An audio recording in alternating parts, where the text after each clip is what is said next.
A big storm hit the fishing village on the beach. Residents panicked, trying to save themselves. The roof of the house was flying. At its peak, against wave hit the beach. But after the storm subsided and the skies cleared again, the residents found hundreds of fish stranded on the beach. It is a blessing for those who depend on the sea for the living, without the need to go to sea. They have got a lot of fishing, so they flocked to pick up the fish that floundered in the sand. A group of residents found strange scale near a cave, large scale and golden color. They looked into the cave and saw something there. They gasped, a beautiful mermaid. Looked at them timidly and warily. "It is a human or a fish?" asked one of them. The mermaid called Anli looked at them helplessly. He could not move from there because the was crushed by the rock.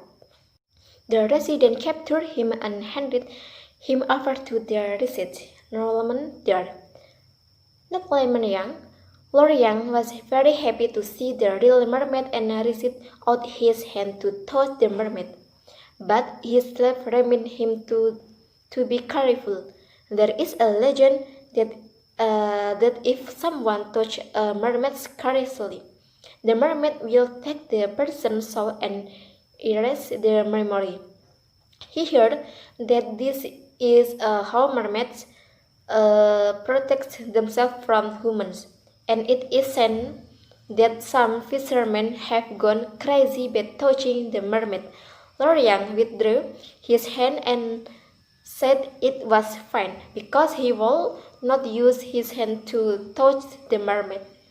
He is an accomplished con artist named Ho Chunji, and he does the action not alone. He is accompanied by Jo Namdo and Tao Ho. Namdo is a talkative person while Tao is very talkative but an expert. They are always successful in running their scam. Namdo say Junjay is like the Harry Potter of con artists. No, Junjay is better than Harry Potter because he is more handsome. And Junjay does not dismiss the complaint. Return to the present when Junjay welcomed the mermaid helping hand. He helped the mermaid stand up. Do you know what I hate the most? Leave without saying goodbye. That's why I came to say goodbye before leaving. There is no other reason, said Junjay. He saw the mermaid hang her own body because the was cold. Junjay said that he did what he wanted to do, so he will leave. How can I? Junjay turns to the mermaid sitting beside him.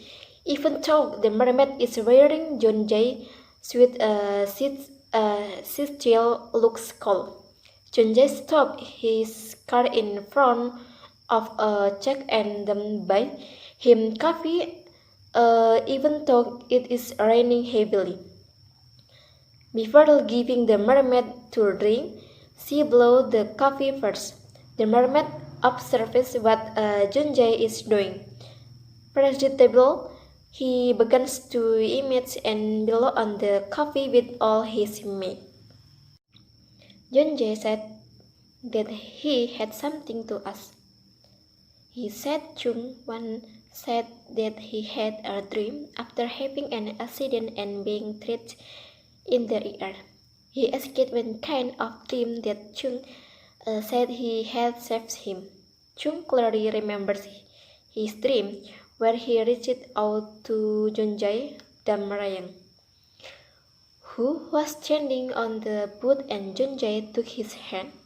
Junjay provides example of saving people, such as holding into when he is about to fall or lifting Chung off of the river.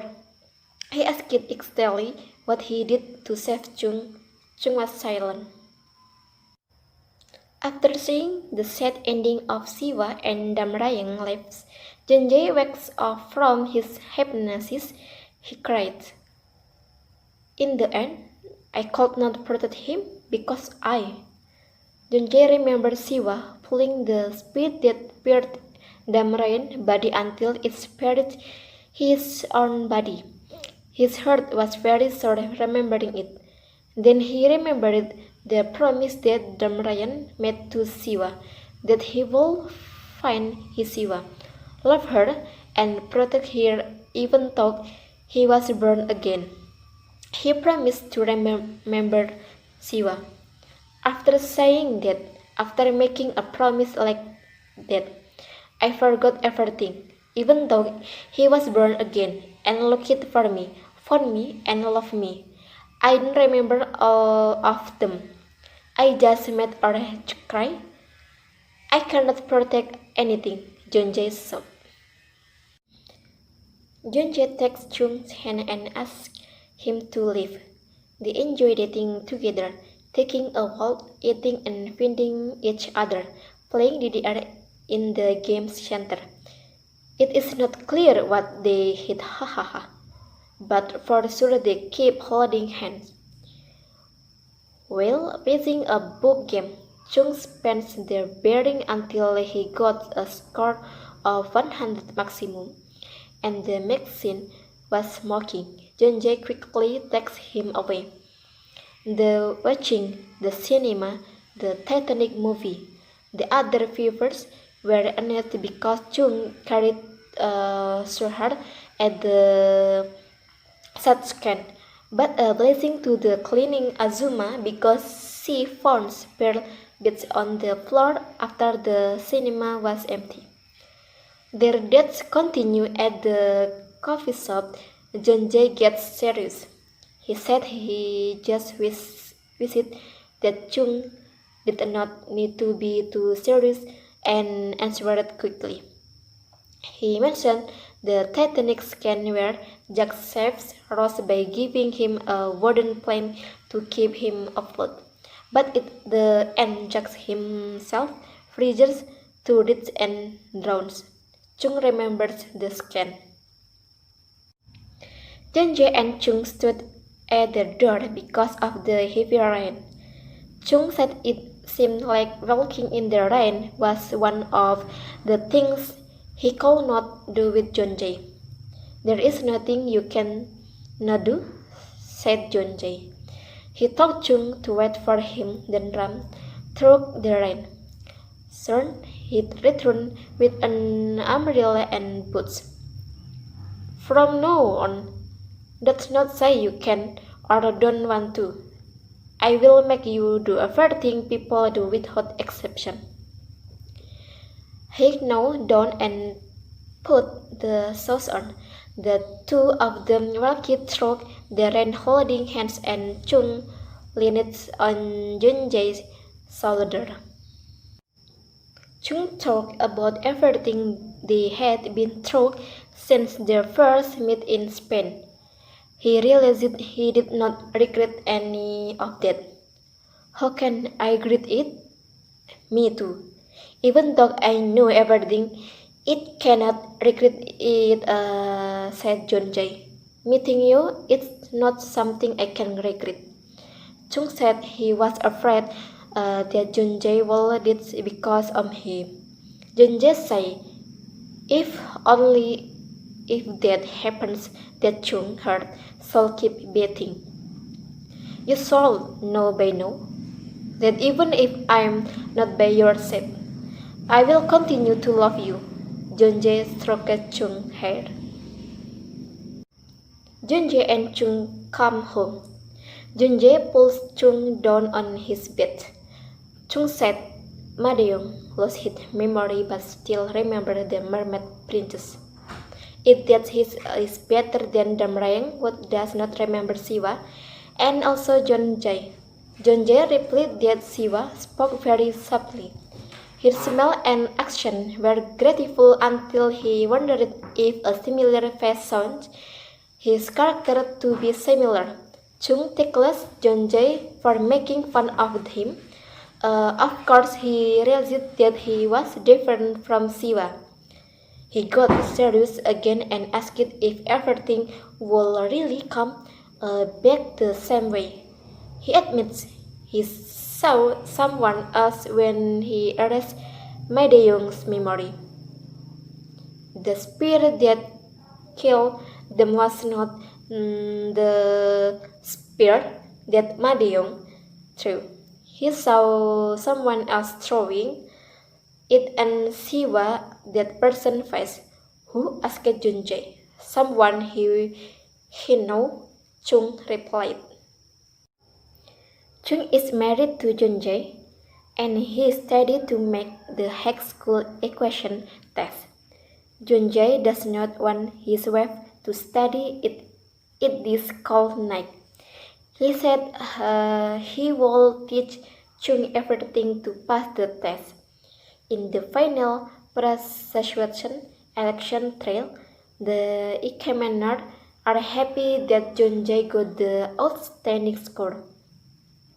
They asked Junjae what kind of prosecutor he wants to be. My dream is to become a public prosecutor in a region that has a beautiful view. Better still, near the ocean. Some years ago, I bought a small house in the Scotch area. If I can carry out my first achievement there, then that will be great. Although surprised by John J. Wish, the examiners immediately agreed. John J. and Chung moved into their new house. Where are you, Ren and the others? Their dreams come true. They live a simple life in remote village. There weren't too many things going on there. Tedious little village. But their life will not be boring because Chung is pregnant with their first child. Seeing that Chung's appetite increased many times during pregnancy, Jonjae jokes how he can support them with his salary as a civil servant. They sat side by side watching the sunset by the beach, laughing and crying over very simple things. Sometimes happy, sometimes sad. See silently how their time together continue. They follow day by day, hour by hour, minute by minute, and second by second. Appreciation the love that has finally come to me after many detours, certainly remembering our beautiful legends.